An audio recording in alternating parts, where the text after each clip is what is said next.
త్రికూట పర్వతం ఈ పేరు మీరెప్పుడైనా విన్నారా? మన నరసరావుపేటకి దగ్గరలో ఉండే కోటప్ప కొండ క్షేత్రానికి మరో పేరు ఈ త్రికూట పర్వతం.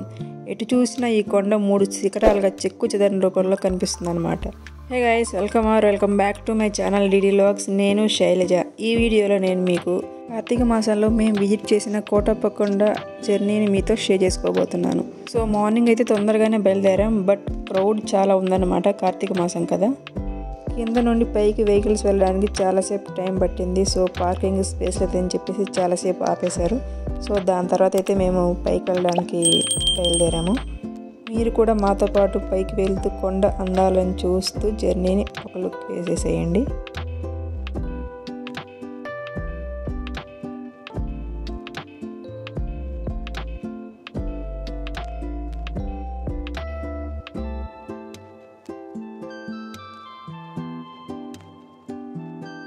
ఫైనల్లీ కొండపైకి అయితే రీచ్ అయిపోయాం. సో ఇది వచ్చేసి ఎంట్రీ అనమాట. రైట్ సైడ్ మనకు కార్ పార్కింగ్ ఉంటుంది, వెహికల్స్ పార్కింగ్ ఉంటుంది. అదేవిధంగా ముందు కూడా చాలా పార్కింగ్ ఏరియా ఉంటుందన్నమాట. దాని తర్వాత పైకి వెళ్తే మనకు స్వామి దర్శనం కలుగుతుంది. సో రైట్ సైడ్ వచ్చేసి మనకు విఘ్నేశ్వరుడు దర్శనం ఇస్తుంటాడండి. చాలా పెద్ద విగ్రహం ఉంటుంది, చాలా బాగుంటుంది కూడా. సో ఇలా కార్ పార్క్ చేసేసుకొని లోపలికి అయితే వెళ్ళిపోతున్నాము. ఆ పార్కింగ్ ఏరియా నుండి ముందుకు వెళ్తుంటే మనకు ఒక నంది కనిపిస్తుందండి పెద్దగా. సో అక్కడి నుంచి మెయిన్ ఎంట్రీ ఉంటుంది దర్శనానికి. సో బట్ కాకపోతే మేము అభిషేకం చేయించుకోవాలని చెప్పేసి ఇలా మండప అభిషేకం అని ఉంది. సో ఇక్కడ నుంచి పైకి వెళ్తున్నాం. పైనుండి వ్యూ చూస్తే మీకు విఘ్నేశ్వరుడు, అదేవిధంగా పార్క్ ఏరియా ఇదంతా కనిపిస్తుంది అనమాట.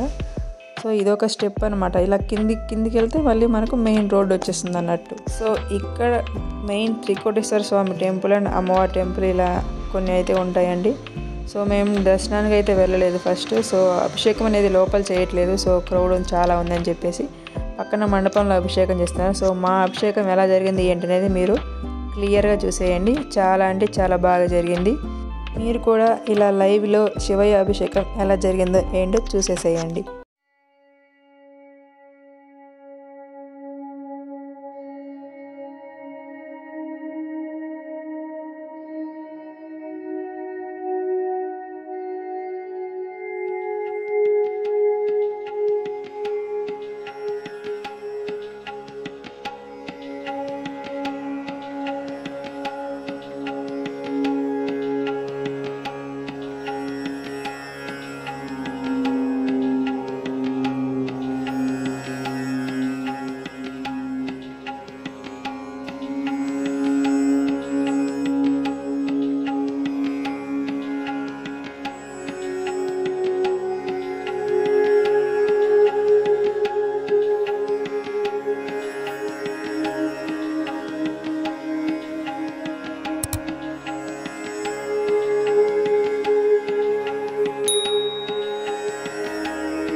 అభిషేకం అయితే చాలా బాగా జరిగిందండి. మీరు కూడా ఆ శివయ్యని దర్శించుకొని ఓం నమః శివాయ అని కామెంట్ చేయండి.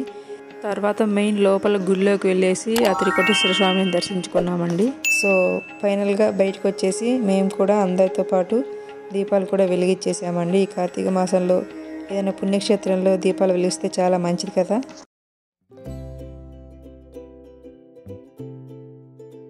నెక్స్ట్ ప్రసాదం కోసం అయితే ఒక యుద్ధమే జరిగిందనుకోండి. క్రౌడ్ చాలా ఉంది కదా, సో వెయిట్ చేసాం. ఫైనల్గా మా ప్రసాదం మేము తీసేసుకొని హాయిగా తినేస్తున్నాం. సో నెక్స్ట్ అయితే బయటికి వెళ్ళిపోతున్నాం. చూసారు కదా, మేము ఇలా వస్తుంటే కొంతమంది పైకి వెళ్తున్నారు. సో ఇది మెయిన్ ఎంట్రన్స్ అన్నట్టు. సో మెయిన్ గుడికి ఎదురుగా ఇక్కడ ఒక పెద్ద శివలింగం ఉంటుందండి. చూసారు కదా ఎంత బాగుందో. సో వ్యూవర్స్ అందరూ ఇక్కడ ఫొటోస్, వీడియోస్ ఇలా చాలా తీసుకుంటుంటారు. అండ్ మీరు ఇక్కడ కోటప్పకొండ చరిత్రను కూడా చూసేయచ్చు. ఒక 2 minutes వీడియోని పాస్ చేసి క్లియర్గా చదువుకోండి, తెలియని వాళ్ళు ఎవరైనా ఉంటే.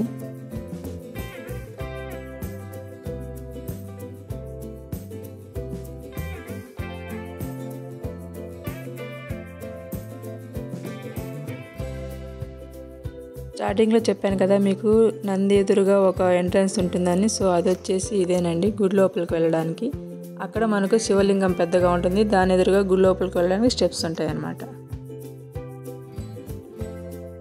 నెక్స్ట్ అయితే మేము కార్తీక వనభోజనాలకు వచ్చేసామండి. మా అదృష్టమో ఏమో తెలియదు కానీ ఆ రోజు వనభోజనాలు జరుగుతున్నాయి. సో చాలా అంటే చాలా చక్కగా భోజనాలు ఉన్నాయి. సంతృప్తిగా తిని ఆ శివయ్యని స్మరించుకొని మేము బయటకు వచ్చేసామన్నమాట. సో ఏమేమి పెట్టారు ఏంటి అనేది మీరు ఈ వీడియోలో చూసేసేయండి.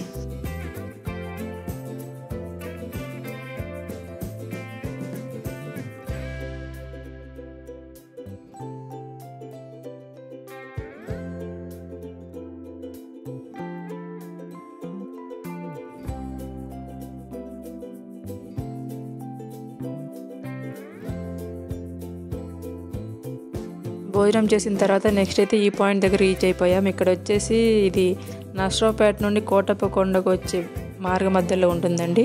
మనకు నర్సరావుపేట నుండి ఫ్రీక్వెంట్గా బస్సెస్ ఉంటాయండి కోటప్పకొండకి. వ్యూ చూశారు కదా ఎంత బాగుందో. నెక్స్ట్ కెనాల్ దగ్గర కాసేపు టైం స్పెండ్ చేసి ఇంటికైతే వెళ్ళిపోయాము సేఫ్గా. సో ఆ త్రికోటేశ్వర స్వామి కటాక్షంతో అందరి ఇల్లులు ఆరోగ్యం ఐశ్వర్యంతో ఆనందంతో ఉండాలని కోరుకుంటున్నాను. సో వీడియో నచ్చినట్టయితే లైక్ చేయండి, మీ ఫ్రెండ్స్ అండ్ ఫ్యామిలీ మెంబర్స్కి షేర్ చేయండి. ఇలాంటి ట్రావెల్ బ్లాగ్స్ కోసం మన ఛానల్ని తప్పకుండా సబ్స్క్రైబ్ చేసుకోండి. Hope you all like the video. Thank you for watching. Bye.